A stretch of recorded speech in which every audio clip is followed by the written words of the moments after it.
Well, hi guys, it's One Love Ted. It's time for Ted's bedtime story. I'm running a little late. I was in town making some music with some friends. I found a great book at the library. It reminded me of my own father. It is called Owl Moon.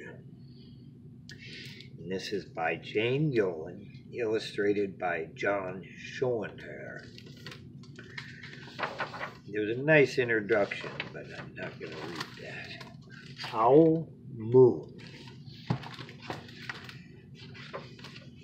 For my husband David, who took all our children owling. And to my granddaughter Nessa, for when she is old enough to go owling.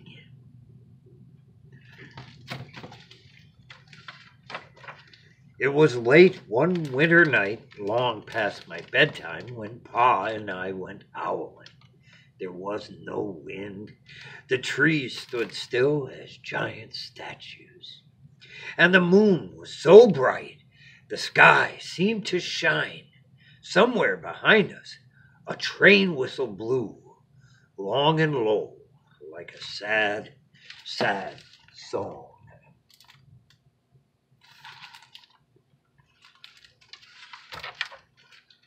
I could hear it through the woolen cap Pa had pulled down over my ears.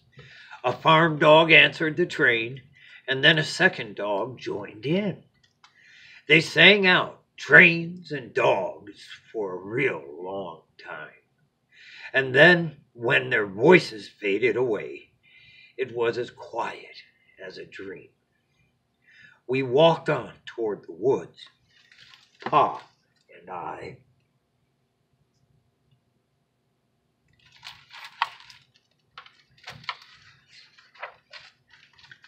Our feet crunched over the crisp snow, and little gray footprints followed us. Pa made a long shadow, but mine was short and round. I had to run after him every now and then to keep up, and my short, round shadow bumped after me. But I never called out. If you go owling, you have to be quiet. That's what Pa always says. I had been waiting to go owling with Pa for a long, long time.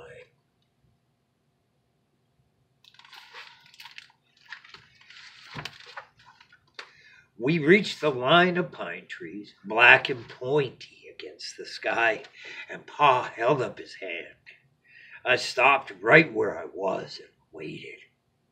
He looked up as if searching the stars, as if reading a map up there.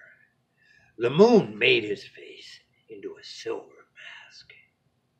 Then he called, "Hoo, hoo, hoo, hoo, hoo," the sound of a great horned owl. "Hoo, hoo, hoo, hoo, hoo, hoo."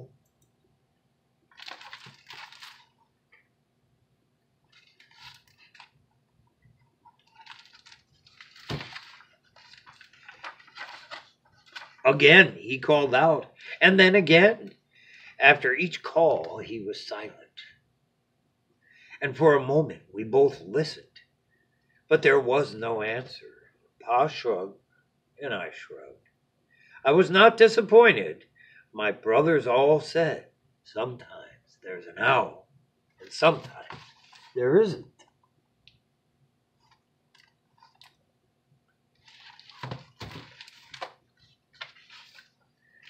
We walked on.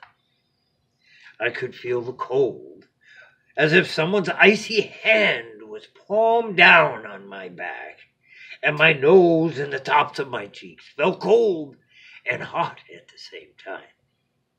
But I never said a word.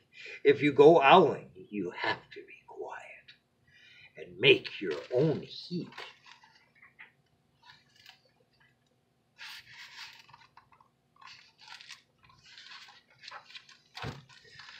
We went into the woods.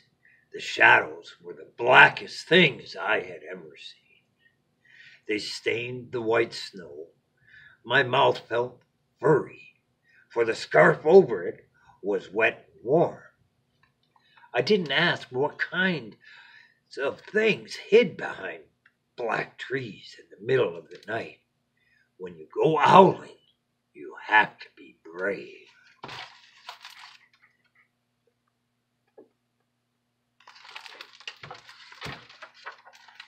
Then we came to a clearing in the dark woods. The moon was high above us. It seemed to fit exactly over the center of the clearing, and the snow below it was whiter than the milk in a cereal bowl.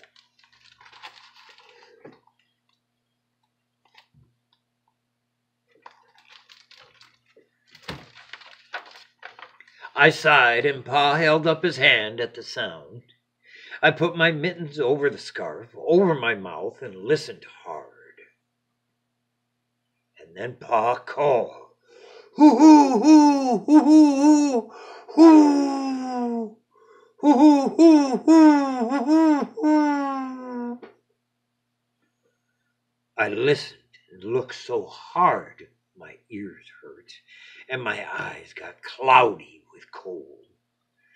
Pa raised his face to call out again, but before he could open his mouth, an echo came threading its way through the trees.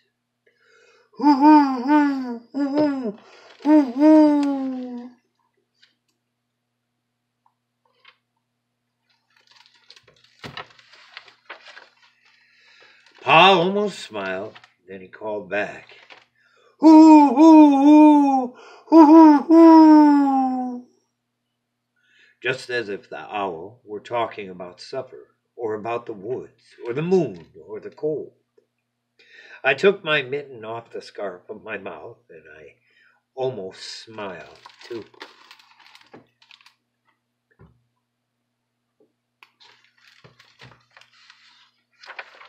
The owl's call came closer from high up in the trees on the edge of the meadow.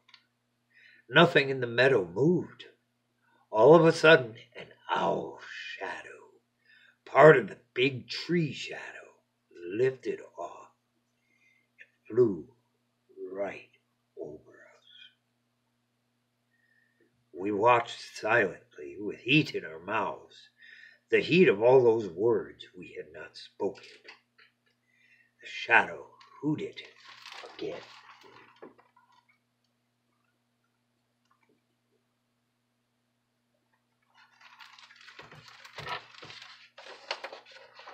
Pa turned on his big flashlight and caught the owl just as it was landing on a branch.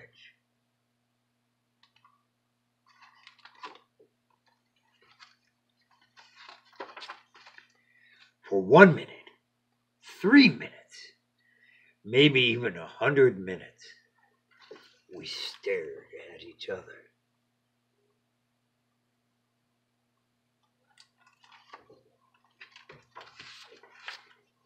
Then the owl pumped its great wings and lifted off the branch like a shadow without sound. It flew back into the forest. "Time to go home," Pa said to me. I knew then I could talk. I could even laugh out loud. But I was a shadow as we walked home.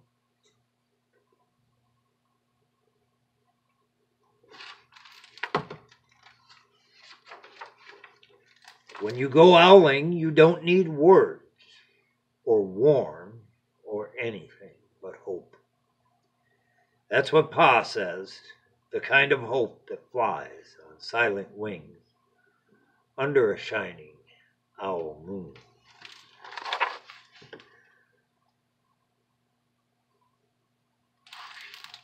And that is Ted's bedtime story this evening. I'm one of the lucky people in this world who has had a chance to go owling with his father.